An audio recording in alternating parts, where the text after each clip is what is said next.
দেবর ভাবি বা শালী দুলাভাইয়ের মধ্যে পর্দার বিধান কি?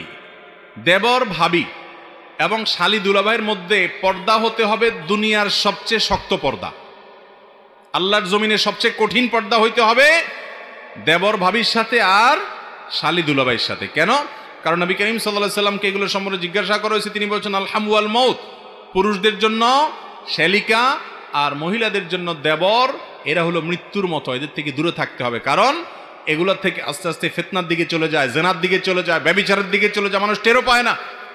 আমাদের দেশে তো কোনো মহিলা, অনেক সময় দেখা যায় অনেক মহিলা পর্দা করে, বোরকা পরে, সবই ঠিক আছে, বাহিরে সবার সাথে পর্দা করে চলে, কিন্তু ঘরে আসলে দেবরের সাথে পর্দা নাই, আছে না নাই? বরং দুষ্টমি বাদরামি করে। আর দুলাভাইরা আপদমস্তক ভালো মানুষ সবার সাথে, কিন্তু শালীর সাথেই আর কি ফাজলামতি করে।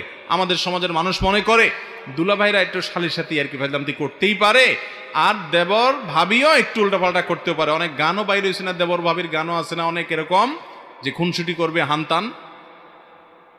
এগুলো হলো শয়তানের সবচেয়ে বড় অস্ত্র, সবচেয়ে বড় অস্ত্র। অনেক মুরব্বীরা আছে এগুলো দেখেও না দেখার ভান করে, না দেখার ভান করলে আপনি দায়ুস হবেন এবং জাহান্নামে যাবেন, হাদিসের নির্দেশ অনুযায়ী জান্নাতে যেতে পারবেন না, সাবধান হতে হবে। অনেক মহিলাকে বাসায় দেবররা ডিস্টার্ব করে, ইয়ারকি ফাজলামতি, কোনো ইয়ারকি ফাজলামতি নেই, এখানে সবচেয়ে শক্ত হতে হবে। বাহিরের একজন মানুষের সাথে পর্দা যেরকম করবেন, দেবরের সাথে আরো বেশি পর্দা করতে হবে, কারণ এখানে ভয় বেশি, এখানে ফিতনা বেশি।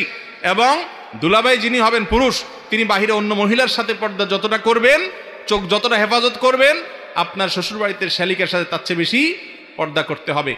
ফাইজলামতির নাম দিয়া কত দিকে মানুষ চলে যায়, কত সংসার ভেঙে যায়, কত সর্বনাশ হয়, পরে যায় মানুষ টের পায়। আল্লাহর বিধান মানতে প্রথমে মজা লাগে না, ঠেলা পড়লে ঠিকই বুঝে। আল্লাহ তো আমাদের বুঝার তৌফিক দান করুন।